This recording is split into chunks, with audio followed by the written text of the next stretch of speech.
Everyone, welcome back to our channel coded curiosity. मैं हूं आंचल और आप सभी का स्वागत करती हूं आपके अपने साइंस लर्निंग चैनल में। आई होप आप सभी के मिड टर्म एग्जाम अब या तो आने वाले होंगे या आप सबके स्टार्ट भी हो चुके होंगे।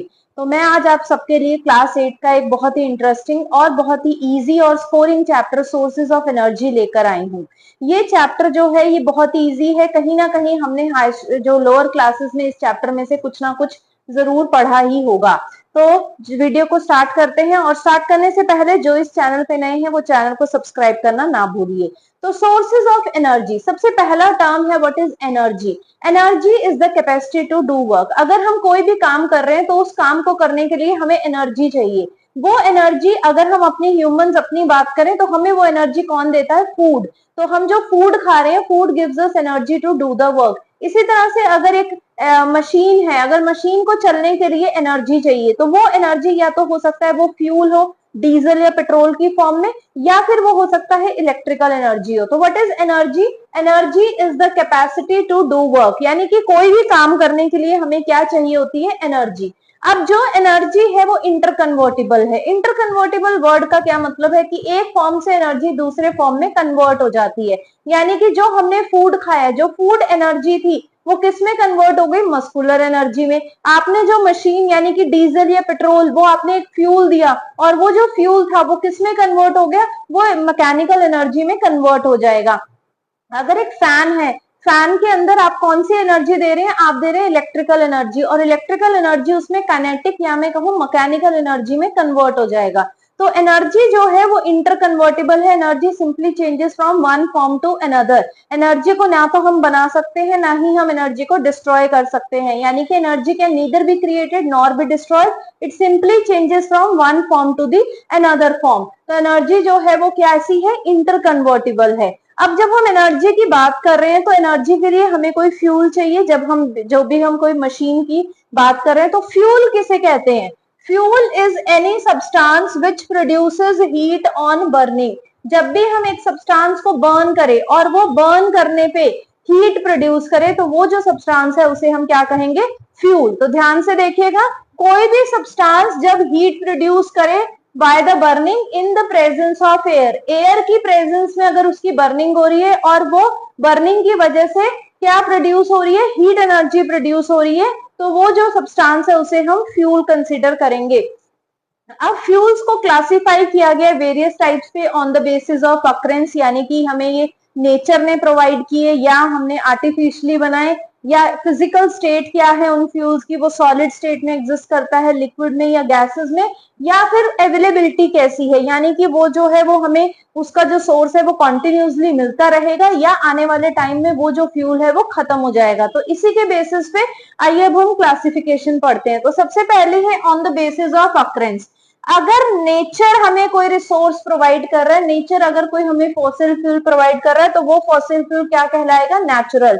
Synthetic which is man made material से हम उसको यूज कर रहे हैं as a source of energy. Solar energy यानी कि सन से जो एनर्जी मिल रही है, विंड एनर्जी, हाइड्रो यानी कि जो वाटर से जो हम एनर्जी ऑब्टेन कर रहे हैं, that is called the natural sources of energy. Synthetic की बात करें तो जो हमारी बैटरीज हैं, जो इन्वर्टर है, इन्वर्टर में क्या होता है? कोई ना कोई केमिकल स्टोर होता है और वो केमिकल इलेक्ट्रिकल एनर्जी में कन्वर्ट हो जाता है जब हमारे घरों में मेन इलेक्ट्रिक सप्लाई नहीं होती। और अगर मैं हाइड्रो एनर्जी की बात करूं तो आप सोचेंगे हम हाइड्रो एनर्जी को कैसे यूज कर रहे हैं, हम सोलर को कैसे यूज कर रहे हैं या हम विंड को कैसे यूज कर रहे हैं।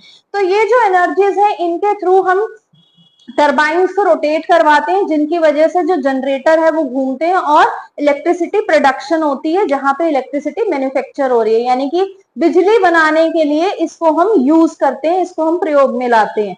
On the basis of physical state, यानी कि किस स्टेट में वो पर्टिकुलर फ्यूल हमें नेचर ने प्रोवाइड किया, वो सॉलिड में है, जैसे स्टेट्स ऑफ मैटर हमने पढ़ा है कि सॉलिड, लिक्विड और गैस, तो किस फॉर्म में वो हमें नेचर प्रोवाइड कर रही है।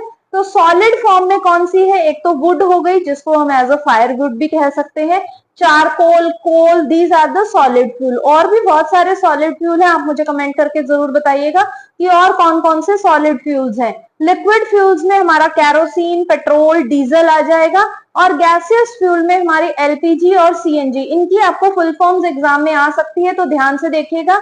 एलपीजी की फुल फॉर्म क्या है? Liquefied petroleum gas.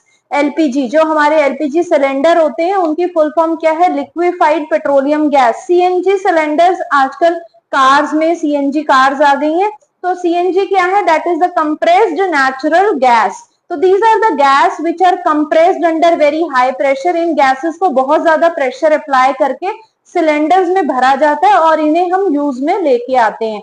इन तीनों में से अगर मैं कहूं बेस्ट फ्यूल कौन सा है, तो बेस्ट होगा gas. Reason, gases are easy to transport, gases are easy to carry, क्योंकि गैस को पाइपलाइन के थ्रू भी, अगर मुझे सॉलिड फ्यूल को अगर मैंने रखना है तो आप देखिए घर में अगर मैंने फायरवुड रखनी है तो फायरवुड को रखने के लिए जो स्पेस ऑक्युपाई करेगा वो फ्यूल वो बहुत ज्यादा होगा। ऑन द अदर हैंड वहीं एक एलपीजी सिलेंडर रखा होगा तो वो बहुत ही कम स्पेस ऑक्युपाई करेगा। इनको ट्रांसपोर्ट करना इजी है, इनके जो हार्मफुल गैसेस ये इमिट नहीं करते। तो out of the three fuels, अगर आप पे क्वेश्चन आता है out of the three solid, liquid and gases कौन सा फ्यूल बेस्ट है, तो आप क्या कहेंगे? Gaseous fuel is best. Reason being, जो गैसियस फ्यूल है, number 1 easy to transport, number 2 easy to handle, number 3 it produces much more amount of heat, and number 4 it produces very less harmful gases. तो ये बहुत ही कम amount में harmful gases भी emit करेंगी, इसीलिए इन तीनों में से जो बेस्ट फ्यूल है वो कौन सा है? Gaseous fuel. Now on the basis of availability, यानी कि नेचर में ये कितने अवेलेबल हैं और कब तक अवेलेबल है, क्या ये हमें जनरेशन आफ्टर जनरेशन मिलते रहेंगे या कुछ टाइम बाद ये खत्म हो जाएंगे, उसके बेसिस पे इनको क्लासिफाई किया गया है into renewable and non renewable, और I can say inexhaustible and exhaustible. Inexhaustible can renew naturally, inexhaustible यानी कि ये खत्म नहीं हो सकते, रिन्यूएबल ये रिन्यू होते रहेंगे।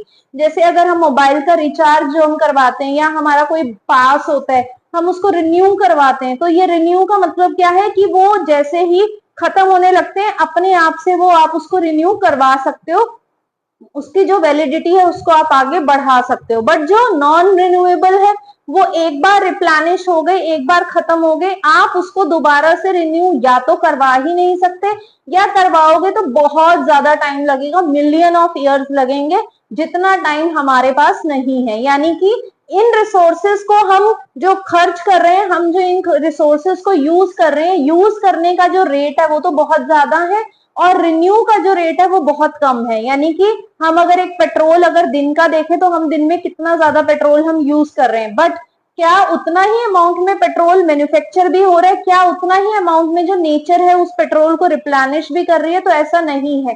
इसीलिए पेट्रोल, डीजल और जो और फॉसिल फ्यूल्स हैं इनको हम नॉन रिन्यूएबल रिसोर्सेज की कैटेगरी में रखते हैं। तो डेफिनेशन पढ़ लेते हैं अब हम। Renewable can renew naturally itself over a short period of time, whereas non-renewable they get used up and cannot be replaced naturally in a short period of time. For example, wind energy, sun, biomass और water energy, they all are the renewable. On the other hand, fossil fuel में हमारा petrol, diesel, CNG, coal, ये सारे क्या है? Non renewable sources of energy. तो ये था हमारा classification of sources of energy on the basis of occurrences, on the basis of physical state and on the basis of availability.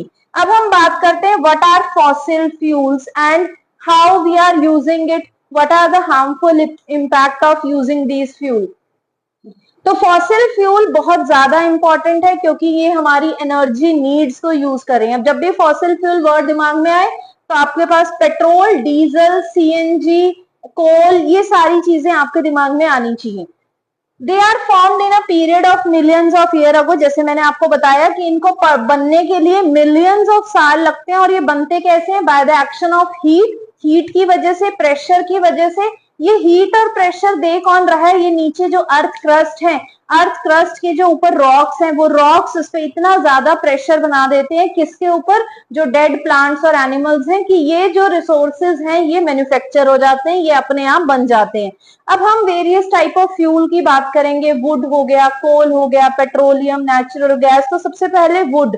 Would जो है हम एंशिएंट टाइम से as a source of energy use कर रहे हैं। तो wood is the major source of energy, जो कि कुकिंग में, हीटिंग में, in steam engine, steam turbines. ये स्टीम इंजन और स्टीम टरबाइंस बेसिकली क्या है? These are the equipments which are used to generate the electricity. However, it's combustion, but हम wood को क्यों डिस्करेज करते हैं, क्यों कहा जाता है कि वुड को as a source of energy ना यूज करें, क्यों घरों में जो हमारी गवर्नमेंट है उन्होंने स्कीम लाई कि भाई उज्ज्वला स्कीम, जिसके थ्रू उन्होंने कहा कि घर घर में जो एलपीजी सिलेंडर यूज हो, व्हाई नॉट द वुड, जो हमारे गांव वाले एरियाज होते हैं, ऐसा क्यों कहा गया, क्योंकि जो जब आप वुड को यूज करते हो तो हार्मफुल गैसेस इमिट होती हैं, कौन कौन सी, carbon dioxide, carbon monoxide, which is undesirable, irritating और डेंजरस। ये जो गैसेस हैं ये हमारे रेस्पिरेटरी ट्रैक के लिए बिल्कुल भी अच्छी नहीं है, ये कहीं ना कहीं हमारे लिए हार्मफुल डिजीजेस के लिए एक इन्विटेशन है। तो एक्सेसिव रिमूवल, और इसके साथ साथ एक तो ये हो गया कि अगर आप बहुत ज्यादा अमाउंट में वुड को यूज कर रहे हैं एज अ फ्यूल तो कार्बन डाइऑक्साइड गैस इमिट होगी। दूसरी तरफ आपने वुड यानी कि फॉरेस्ट को आप जितना ज्यादा क्लीन करते जाएंगे, जितना ज्यादा खत्म करते जाएंगे, उतनी ज्यादा क्या होगी, सॉइल इरोज होगी, उतनी ज्यादा सॉइल इरोजन की वजह से डिफॉरेस्टेशन होगा, और that is also created a negative impact on the nature. तो उसकी वजह से भी हमारी नेचर पे एक नेगेटिव इम्पैक्ट आएगा। Now moving to the coal. Coal is combustible black और brownish black in color. तो कोक का कलर कैसा होता है, ब्राउन या ब्लैकिश ब्राउन ये कलर का होगा, और ये कुकिंग में यूज होगा, और ज्यादातर कहाँ यूज होता है, in the generation of electricity, यानी कि जब भी हमने इलेक्ट्रिसिटी प्रोड्यूस करनी होती थी पुराने टाइम में, जो हमारी ट्रेन थी वो कोल के थ्रू चलती थी, वो कोयला डालते थे और वो कोयले की वजह से जो इंजन था वो चलता था। However, it produces a lot of smoke and foul smelling gases. But इसकी वजह से बहुत ज्यादा स्मोक और फाउल स्मेलिंग गैसेस प्रोड्यूस होती थी, which causes the air pollution, और उससे बहुत ही ज्यादा एयर पॉल्यूशन होता था। इसी वजह से अब इसका यूज करना बंद कर दिया है हमने। नेक्स्ट टॉपिक है अक्रेंस ऑफ कोल। कोल हमें मिलता कहाँ है? सबसे पहले कोल और पेट्रोलियम की जो अक्रेंस है ना, उनमें आपको बहुत ज्यादा कंफ्यूजन हो जाती है कि जनरली सब बच्चे लिख देते हैं coal is form by the dead remains of plants and animal, और पेट्रोलियम में भी सेम डेफिनेशन। बट जबकि जो कोल है that is the dead remain of plants and petroleum is the dead remain of animals. जो coal है वो हमें मिलता है टेरेस्ट्रियल रीजन में, और जो हमें पेट्रोलियम है वो हमें मिलता है सी रीजन में। तो इस चीज का आपको डिफरेंस याद रखना चाहिए। तो coal is found deep under the surface of the earth, यानी कि अर्थ के बहुत ही नीचे जाके ये एक अर्थ क्रस्ट में हमें कोल मिलता है। मेजर कोल माइंस कौन कौन सी है? मेजर कोल माइंस झारखंड में है, मध्य प्रदेश में, ओडिशा और वेस्ट बंगाल में। ये आपको 1 मार्क में क्वेश्चन आ सकता है कि झारखंड की मेजर कोल माइन कौन सी है? बोकारो एंड झारिया। वेस्ट बंगाल की मेजर कोल माइन कौन सी है? That is Raniganj. तो ये चीज बहुत ही इंपॉर्टेंट है, इस चीज को ध्यान से करिएगा और इसमें कोई भी कंफ्यूजन मत रखिएगा। तो यहाँ पे देखिए आ गया, coal is formed from the plants remain got buried deep under the earth crust. तो यहाँ लिखा है ना प्लांट्स, तो it is formed only from the plants that got buried deep under the earth crust. And the process of conversion of dead plant material into coal is called carbonization. Very very important term, 1 mark definition है। जो dead plants का कोल में convert होने के जो process है, जिसमें millions of years लगते हैं, जिसमें बहुत ज्यादा हीट लगती है, प्रेशर लगता है, और उस प्रोसेस को हम क्या बोलते हैं? कार्बोनाइजेशन। यानी कि ये वो प्रोसेस है जिससे जो प्लांट मटेरियल है कोल में कन्वर्ट होगा by the action of heat as well as temperature, that is called carbonisation. अब वेरियस टाइप्स ऑफ कोल है। कोल की जो कैटेगरी है बेटा वो उसके मॉइस्चर कंटेंट पे, उसके कार्बन कंटेंट पे, उसमें कितनी वोलेटाइल, वोलेटाइल का मतलब होता है वो गैसेस जो जरा सा हीट करते ही वो इवेपोरेट हो जाएंगी, जिनका बॉइलिंग पॉइंट बहुत ही कम है, जिनका इवेपोरेशन जो पॉइंट है बहुत ही कम है। कितना वोलेटाइल मटेरियल उसमें प्रेजेंट है, कितना कार्बन प्रेजेंट है, और कितना मॉइस्चर या कितने अलग अलग टाइप के कोल जो कंपोनेंट है वो प्रेजेंट है। तो कौन कौन से टाइप ऑफ कोल है? पीट, लिग्नाइट, बिटुमिनस एंड एंथ्रासाइट। इन सबकी आपको परसेंटेज ऑफ कार्बन को लर्न करना है। चाहे तो आप वीडियो को पॉज करके एक स्क्रीनशॉट ले लें, है ना, या फिर आपको मैं नोट्स शेयर करूंगी, आप वहां से भी वो कर सकते हैं। तो पीट कितना है? 30% कार्बन, लिग्नाइट में 38% कार्बन, बिटुमिनस में 65% कार्बन एंड एंथ्रासाइट में 90% कार्बन। जितना ज्यादा अमाउंट ऑफ कार्बन होगा उतना ही ज्यादा एक जो कोल है उसकी क्वालिटी अच्छी होगी। तभी हम 90% ऑफ कार्बन वाले को क्या बोलते हैं, highest grade coal. It is the coal which is used in the best places, यानी कि जहां पे हमें maximum amount of heat generate करनी है वहां पे हम इस टाइप ऑफ कोल को यूज करते हैं। बिटुमिनस जिसमें 65% कार्बन है, that is used in making the Coke. Coke के अभी हम यूजेस पढ़ेंगे जब आपको और ज्यादा टाइप्स पता चलेंगी। फिर आता है lignite, that is the lowest grade coal which has only 38% of carbon and is used in the electricity generation as well as a fuel in the homes. Peat, it contain the 30% carbon, यानी कि ये सबसे ही low quality का कोल है और ये earliest stage है। जब एक कोल बन रहा होता है तो उसकी जो अर्लीस्ट स्टेज है दैट इज कॉल्ड द पीट। तो ये 4 टाइप ऑफ कोल है, वेरी वेरी इंपॉर्टेंट, ध्यान से लर्न कीजिएगा। Next is the destructive distillation. What is destructive distillation? Strong heating of coal in the absence of air. Coal को heat करना air की एब्सेंस में, उसे हम क्या बोलते हैं, डिस्ट्रक्टिव डिस्टिलेशन ऑफ कोल। और जब भी हम डिस्ट्रक्टिव डिस्टिलेशन करते हैं तो उससे कुछ हमारे पास मेजर प्रोडक्ट्स आते हैं जो क्या है, coke, coal tar and coal gas. तो सब what is destructive distillation? Strong heating of coal in the absence of air. It produces 3 type, coke, coal tar and coal gas. Coke solid है, कोलतार, तार आपने जैसे हमारी सड़कें बनती है, हमारी जो मेन रोड्स है वो कोलतार से बनी होती है, वो कैसा होता है, liquid. And coal gas is gaseous in nature. तो यानी कि डिस्ट्रक्टिव डिस्टिलेशन से हमें एक सॉलिड प्रोडक्ट मिल रहा है, एक लिक्विड और एक गैस। सॉलिड कौन सा है, कोक, लिक्विड कौन सा है, कोलतार, और गैसियस फॉर्म में कौन सा है, कोल गैस। तो इजी हो जाता है लर्न करना। Coke is hard and porous, solid है तो हार्ड तो होगा ही। And it is used as a fuel, fuel की तरह हम यूज करते हैं क्योंकि ये बहुत ही कम अमाउंट में स्मोक जो है वो प्रोड्यूस करेगा। इसके अलावा मेटलर्जी, मेटल्स को एक्सट्रैक्ट करने के लिए आपके सिलेबस में हमारा वो मेटल वाला जो चैप्टर है उसमें आता है ना कि एक्सट्रैक्शन ऑफ मेटल, तो वो गैंग है ना, वो वाले चैप्टर में जहां पे हम मेटल को एक्सट्रैक्ट कर रहे हैं तो एक्सट्रैक्शन ऑफ मेटल में कोक का यूज होता है। तीसरा है manufacture of fuel gas, very very important point. What is fuel gas, what is the component of fuel gas? तो क्या है, कार्बन मोनोऑक्साइड प्लस हाइड्रोजन, इससे क्या बनता है, इससे बनती है fuel gas. Then coal tar, coal tar is black and viscous liquid. It is used in manufacture of a number of compound जैसे कि synthetic dyes, perfume, paints, roofing material। ये सारी जो चीजें हैं ये किससे बनी हुई है, ये सारी चीजें बनी हुई है कोल तार से। Coal gas is an inflammable gas. It is also used as a fuel, domestic fuel में भी और इंडस्ट्रीज में भी। बट इंडस्ट्रीज में ये वहीं पे यूज होती है जो कोल माइंस के पास हो, यानी कि जहां पे कोल की डिस्ट्रक्टिव डिस्टिलेशन हो रही है उसके थोड़ा पास ही में जो इंडस्ट्रीज होंगी वहां पे आप इसको एज अ फ्यूल यूज कर सकते हैं। तो ये सारा हमने कोल के बारे में पढ़ा। कोल कहाँ से बनता है, कोल है क्या, that is a plant remain. Coal की जो माइंस मेजर इंडिया में कहाँ कहाँ पे है, various types of coal depending on the percentage of carbon. Strong heating of coal in the absence of air is called the destructive distillation. और इसके साथ साथ डिस्ट्रक्टिव डिस्टिलेशन से हमें क्या क्या प्रोडक्ट मिल रहे हैं, कोक, कोलतार और कोल गैस, और इन सबके यूजेस। तो ये हमारा कोल का जो टॉपिक है वो कंप्लीट होता है। अब हमारा नेक्स्ट टॉपिक है पेट्रोलियम। पेट्रोल को पेट्रोलियम से कभी भी आपने मिक्स नहीं करना क्योंकि ये दो अलग अलग टर्म हैं। Petroleum is a group of compound. Petroleum में बहुत सारी चीजें हैं। पेट्रोलियम वो चीज है जो हम अर्थ क्रस्ट से निकाल रहे हैं, यानी कि जब सी के अंदर जब हम माइनिंग करते हैं उस माइनिंग से जो हमें मिल रहा है दैट इज कॉल्ड पेट्रोलियम। उस पेट्रोलियम को जब हम रिफाइन करेंगे, रिफाइन से हमें एक प्रोडक्ट मिलता है जिसका नाम है पेट्रोल।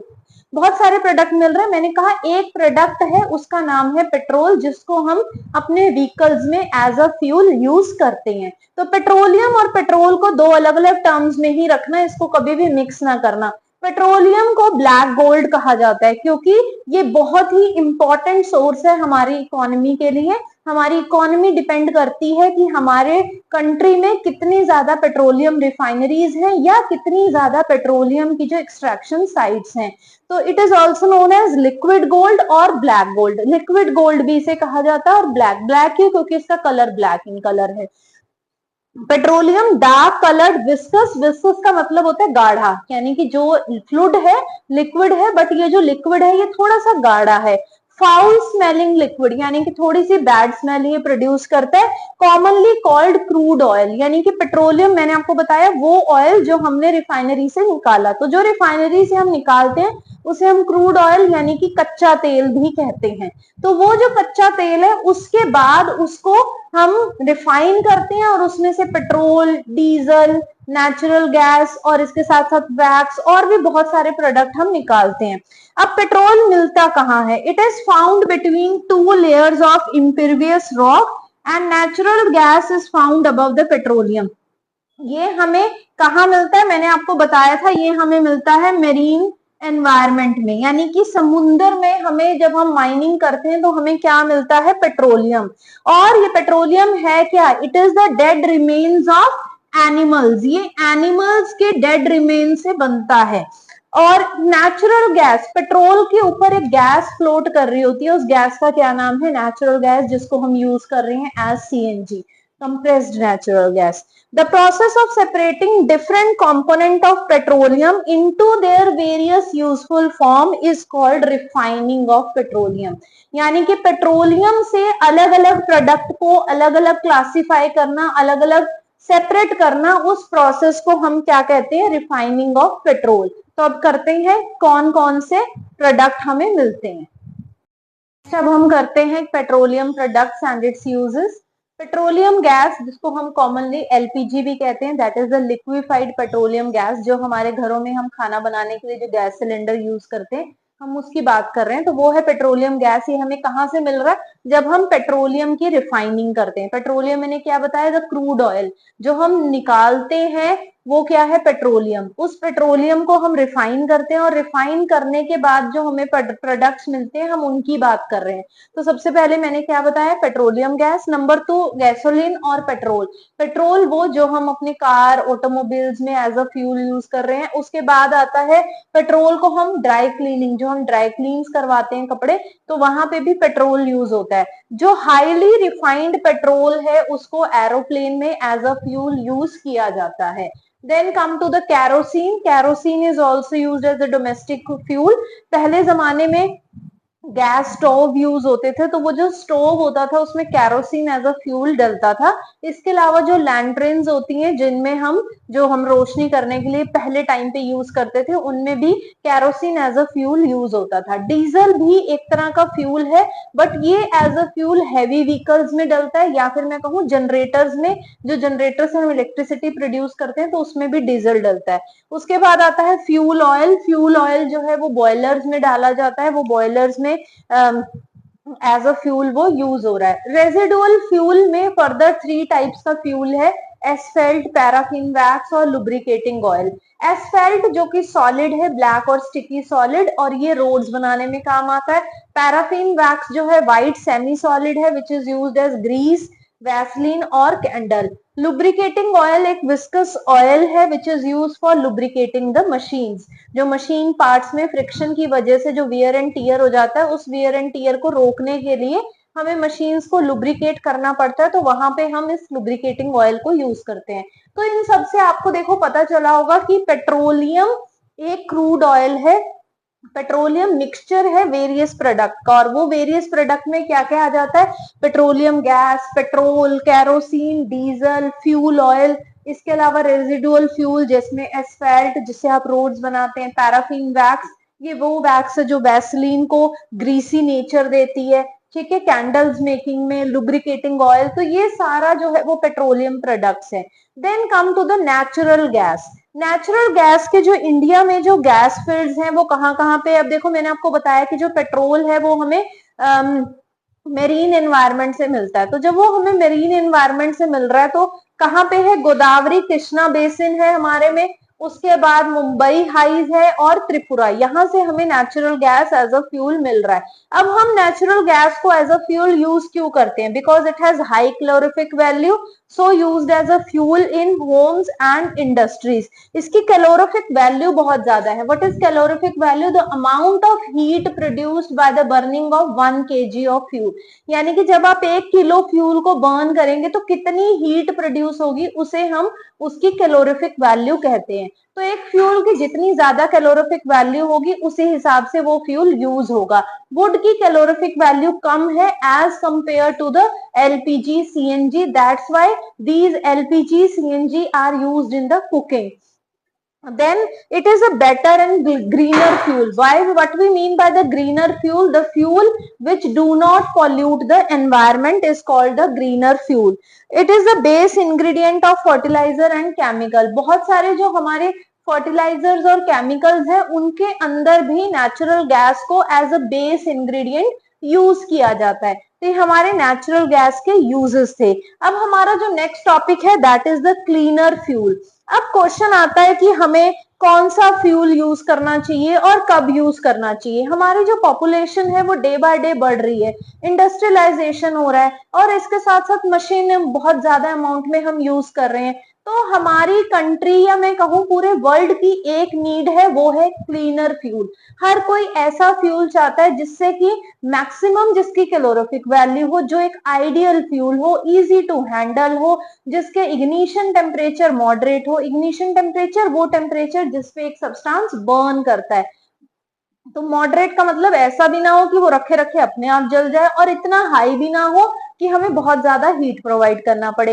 तो हर कंट्री की एक ही डिमांड है, वो है क्लीनर फ्यूल, वो है चीप फ्यूल, वो है एक आइडियल फ्यूल। तो वो जो फ्यूल है हमें क्यों चाहिए? क्योंकि हमारी पॉपुलेशन बढ़ रही है, पॉपुलेशन की वजह से हमारा पॉल्यूशन बढ़ रहा है और उस पॉल्यूशन की वजह से जो मैनकाइंड का जो सर्वाइवल है वो बहुत ही मुश्किल होता जा रहा है। तो हर किसी की एक ही डिमांड है कि हमारे पास एक बेटर ऑल्टरनेटिव हो, एक बेस्ट ऑल्टरनेटिव हो। तो वो ऑल्टरनेटिव आज के टाइम में मैं अगर कहूँ तो वो सेटिस्फाई कौन से फ्यूल कर रहे हैं, जैसे कि एलपीजी, सीएनजी, बायोमास, ये आज के टाइम पे क्लीनर फ्यूल हम कंसीडर करते हैं। क्यों? क्योंकि इनके बर्निंग से कार्बन डाइऑक्साइड जो इमिशन है वो बहुत कम है। इसके अलावा नेचुरल गैस, आज के टाइम में आप सीएनजी की बसेस भी आप देख रहे हैं, यानी कि गवर्नमेंट जो है वो अपने लेवल पे भी वो बसेस को यूज कर रही है ताकि जो पब्लिक ट्रांसपोर्ट है वो भी डीजल को यूज ना करे। तो नेचुरल गैस, क्योंकि उससे कोई ऐश नहीं बनता, यानी कि जब हम उनको अगर आप वुड को बर्न करते हैं तो कितनी ज्यादा अमाउंट में जो राख है, ऐश है, वो बनती है जो कि वेस्ट है। बट अगर आप नेचुरल गैस को एज अ फ्यूल, एलपीजी को एज अ फ्यूल बर्न करते हो तो आप देखते हो कोई रेजिड्यू नहीं है, कोई एशेज प्रोड्यूस नहीं होती। इसके अलावा अगर हम कन्वेंशनल जो हमारे सोर्सेज ऑफ एनर्जी हैं, जो हमारे रिन्यूएबल सोर्सेज ऑफ एनर्जी, अगर आप उनको यूज करें, सोलर एनर्जी को यूज करें, solar energy to cook the food, solar energy to generate the electricity, इसके जो हम सोलर पैनल्स देखते हैं वो इसी प्रिंसिपल पे बेस्ड है। टाइडल एनर्जी, यानी कि जो टाइड्स आती हैं समुद्र में, उस टाइड से हम टरबाइन को रोटेट करते हैं और वो टरबाइन जो है इलेक्ट्रिसिटी को प्रोड्यूस करती है। तो टरबाइन को रोटेट करने में अगर आप tidal energy as a source use करते हो तो टाइड से कोई हमें हार्मफुल इफेक्ट तो हो नहीं रहा, तो इसीलिए हम उसको यूज कर लेते हैं। जियोथर्मल एनर्जी, जियो का मतलब क्या है? अर्थ, थर्म मतलब हीट। अर्थ के अंदर इतनी ज्यादा हीट है जिससे लावा बनता है, तो उस जियोथर्मल एनर्जी से हम क्या करते हैं, हम वाटर को स्टीम में कन्वर्ट करते हैं और स्टीम का प्रेशर इतना ज्यादा हाई होता है कि टरबाइन रोटेट करेगी जिससे इलेक्ट्रिसिटी प्रोड्यूस होगी। तो हम ये जो सोर्सेज की बात कर रहे हैं, ये सोर्सेज हमारे नेशन या हमारे वर्ल्ड के लिए एक ग्रीनर और क्लीनर फ्यूल का काम करेंगे, जिससे कि हमारे जो फॉसिल फ्यूल्स हैं उन वो भी बच जाएंगे, ताकि हमारी आने वाली जो जनरेशन है वो भी उन फ्यूल्स को यूज कर सके, उन्हें भी पता चले कि कैसे पेट्रोल का क्या यूज होता है। क्योंकि अगर हम इसी रेट से अपने पेट्रोल डीजल को यूज करते रहे तो वो दिन दूर नहीं है कि जब हम फिर से वही अपनी टांगा जो गाड़ी थी उसको, जो बैलगाड़ी थी उसको यूज करेंगे। तो it is the very very important to use the fuel conveniently, economically और वाइजली, क्योंकि अगर हम इनको नहीं यूज करेंगे तो आने वाला जो टाइम है वो बहुत ही वर्स होने वाला है। That's why it is the demand of the time to use the fuel wisely. So by this we have completed the chapter sources of energy. I have tried my best to cover all the topics. मैंने अपना best किया है ताकि हर एक topic जो है वो cover हो सके। अगर स्टिल आपको किसी भी टॉपिक में कोई डाउट रह जाता है या आपको लगता है कि कोई टॉपिक आपको समझ नहीं आया तो आप प्लीज डाउट जो कमेंट सेक्शन में मेरे से वो पूछ सकते हैं। नेक्स्ट आप किस चैप्टर पे वीडियो चाहते हैं वो भी मुझे कमेंट करके जरूर बताइए। वीडियो को ज्यादा से ज्यादा शेयर कीजिए और लाइक और कमेंट करना ना भूलिए।